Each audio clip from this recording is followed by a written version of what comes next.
The phone rang. Ron picked it up. The guy on the other end introduced himself as the greatest guitarist Ron could possibly have ever heard, and immediately started listing all of his gear.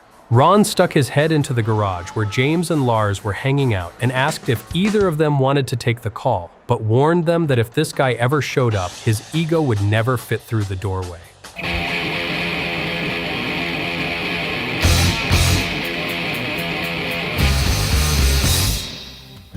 The caller was Dave Mustaine, guitarist of the recently disbanded band Panic. Lars took the phone. What impressed him was that the guy was extremely knowledgeable about music and knew about obscure overseas bands, including the Welsh group Budgie. They agreed to meet. Dave first came over to Lars's house, where Lars played him a cassette containing Hit the Lights. The song stood out from what the rest of the Los Angeles scene was doing. It had energy. Still, Dave pointed out that the song needed more lead guitar work and told Lars exactly that. The next time, he was invited to audition at the McGovney house. Mustaine pulled up in his car and unloaded his equipment. As Ron later noted, Dave actually had only one Marshall stack and one BC Rich guitar, which constantly went out of tune. Lars introduced everyone, and as Dave plugged in his guitar, the others walked out of the garage. Dave started warming up. Nobody came back. After playing alone for nearly half an hour, Dave finally poked his head into the room where everyone was sitting around watching TV and asked if the audition was actually going to happen. The response was immediate. No, you've got the job. The next thing they did was rush to record Hit the Lights for the Metal Massacre compilation. Deadlines were already closing in. Mustaine recorded the guitar solos. However, on the final day before delivering the tape to Brian Slagle and John Cornarens for mastering, Lars and James decided that the song would sound cooler with solos from two different guitarists. So on their way to Bijou Studios in Hollywood, where everyone was already waiting for them, they stopped by Lloyd Grant's house. Bringing the 4-track recorder with them, they recorded Grant's guitar solo in a single take. Lars burst into the studio holding the cassette tape in his hand. The mastering engineer asked if Ulrich had $50 to cover the cost of transferring the track onto 2-inch tape. Lars had nothing. Panicking, he started begging Slagle and Cornarens, who were standing nearby, to lend him the money. Fortunately for Lars, John Cornarens happened to have $50 in his wallet. The recording was saved. When Metallica's first song was finally released on Metal Massacre in June 1982, in a pressing of 2,500 copies, one guitar solo was performed by Dave Mustaine and the other by Lloyd Grant. That release is also notable because both the band's name and Lloyd's name were misspelled on the record. The band still needed a bass player. Ron had little interest in joining, but one evening, while the four of them were sitting around drinking, Lars asked him, "Why don't you play Hit the Lights with us?" They started playing, and Ron enjoyed it. Then Lars said, "Come on, man, just join the band." And Ron agreed. One of the first full band photo sessions took place at the McGovney house. They stood against a wall and placed a camera on a tripod across from them. Ron's girlfriend was entrusted with pressing the shutter button. Many people noticed how much Lars's drumming had improved. A year had passed since he and James jammed together for the first time. James constantly bounced back and forth between wanting to be a singer and wanting to be a guitarist. Everyone who knew him agrees that Hetfield was probably the shyest person on earth at the time. He could barely say hello, and he certainly couldn't make eye contact. There were even attempts to give up singing altogether and focus exclusively on guitar. At one point, he invited his friend Sammy DeJohn to become the band's vocalist. DeJohn attended rehearsals for a couple of weeks, and that was the end of it. Many people noticed that James had real artistic talent. He still had the drafting board he'd used in school, which was sitting at Ron's house. It was on that board that he drew the Metallica logo we know today, after first sketching the idea on a napkin. While waiting for Metal Massacre to be released, the guys didn't waste any time and started looking for opportunities to play live. Most of their set consisted of cover songs by British bands that were relatively unknown in the United States. They didn't think it was necessary to mention that fact. Metallica played their first concert on March 14, 1982 at Radio City, a 150-capacity club that was only half full. Before the show, James, Lars, Dave, and Ron gathered in the garage and ran through a 9-song set, featuring their originals Hit the Lights and Mustaine's Jump in the Fire, along with 7 cover songs. Jump in the fire.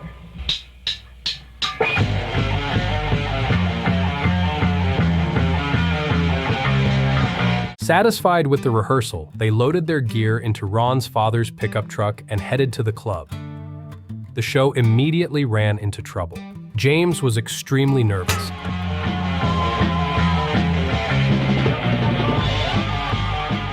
Dave broke a string during the very first song. Since he only had one guitar, everyone had to wait while he replaced it. In the end, the audience responded with indifference. In his diary, Lars wrote, "Very nervous, played so-so, went down pretty good." He also noted that the band earned $15 for the performance. The disappointing debut did not break the band's spirit. Soon afterward, they learned that Saxon would be playing at the Whiskey A Go-Go in Hollywood, so Ron grabbed a demo tape and raced to the club. On the way, he ran into Tommy Lee and Vince Neil of Motley Crue, who were rapidly becoming popular at the time. Ron had taken photos for them before. When Ron explained that he wanted his band to open for Saxon, Tommy Lee introduced him to the club's booking manager, and the deal was done. Back then, headlining bands often preferred unknown opening acts because it made them look even bigger by comparison.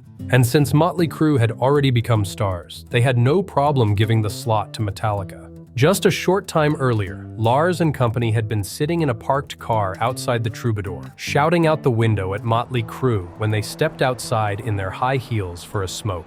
You guys suck.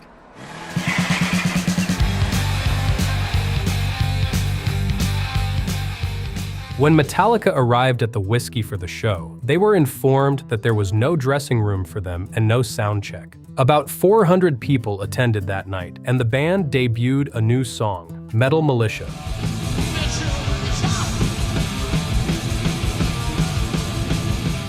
Ulrich later wrote in his diary, "No sound check. Sound was awful. Dave out of tune all the time. Played great myself, but the band as a whole sucked. Went down okay." He also noted that the band was paid $16. Just 2 hours later, after a short break, they played a second set. Ulrich rated it slightly higher. Had a good time, but never met Saxon. But besides Saxon, another idol of theirs was in the audience that night, Ozzy Osbourne. Just 1 week earlier, his guitarist Randy Rhoads had been killed in a plane crash while on tour. Ozzy was still in shock, trying to distract himself, and had come to see his friends in Saxon perform. The next attempt to improve the band's sound came on April 23rd at the Concert Factory in Costa Mesa, where a 5th member was brought in, guitarist Brad Parker. But while the band was backstage changing clothes and getting ready, Parker was already on stage shredding Van Halen-style solos. The rest of the band hated it. As a result, when Metallica began recording their next demo, Parker was no longer invited. Shortly before those sessions, Ron decided to print Metallica business cards.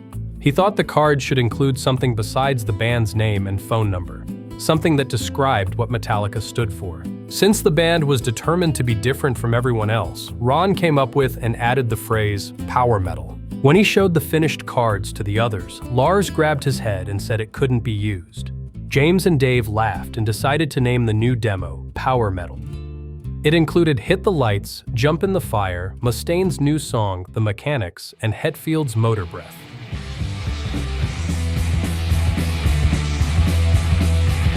The May 25th show at Back Bay High School, where Lars was still a student, became notable because it was the first time Hetfield both played guitar and sang on stage. Another strange show. The stage was set up for a play. It was the inside of a house. I was by the front door, James and Lars were in the living room, and Dave was in the kitchen. The audience consisted primarily of the school janitor. When Metal Massacre was finally released on June 14, 1982, thoughts of finding another singer or guitarist began fading away. Sitting in a pickup truck outside a sticker factory, James began writing a new song. Seek and Destroy. The idea came from a Diamond Head song called Dead Reckoning.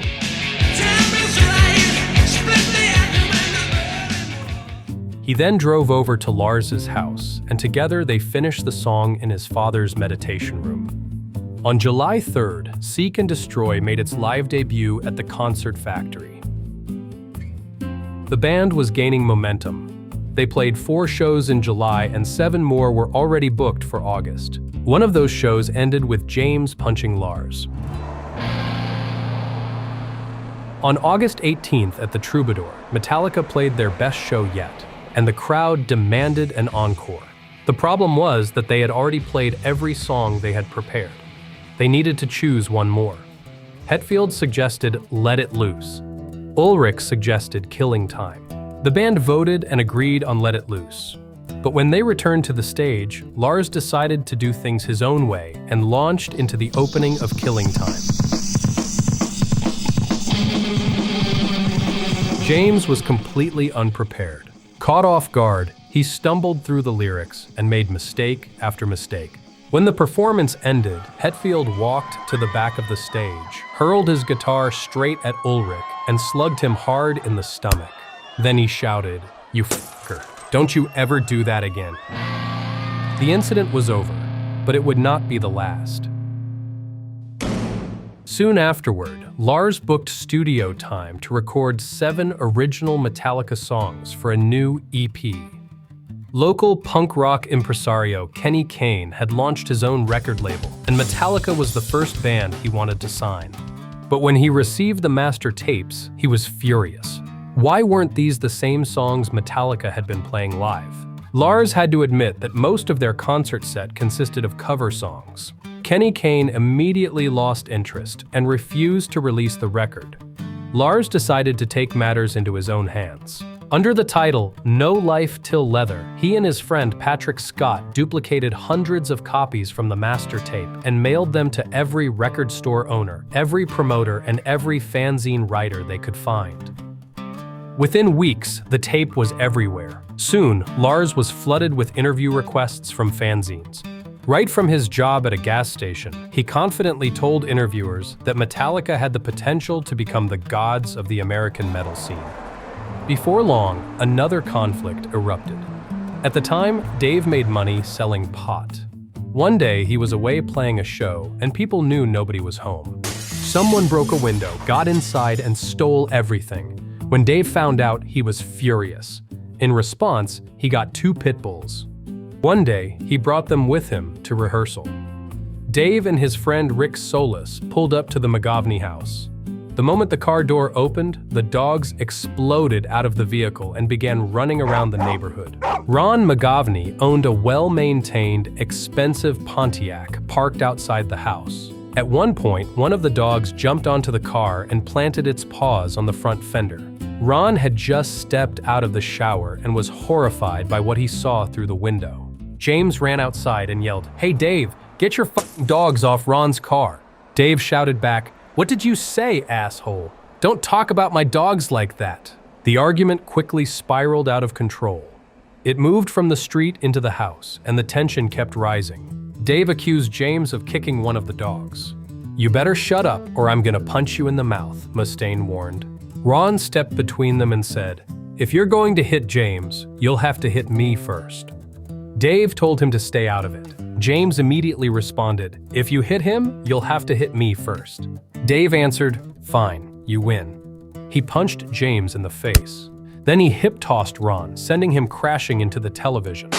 Dave's friend Rick Solis stopped the fight before it could go any further. Everyone stood there in silence. Then James shouted, "You're out of the band! Get the fuck out of here!" Lars paced around clutching his head, repeating that he didn't want things to end this way. "Fuck you, I quit," Dave shouted back before leaving. That lineup simply couldn't survive that many strong personalities. And I thought, you know what? I've already told you it's either me or James. And I told James the same thing. I said, man, it's either me or Lars, because Lars sucks.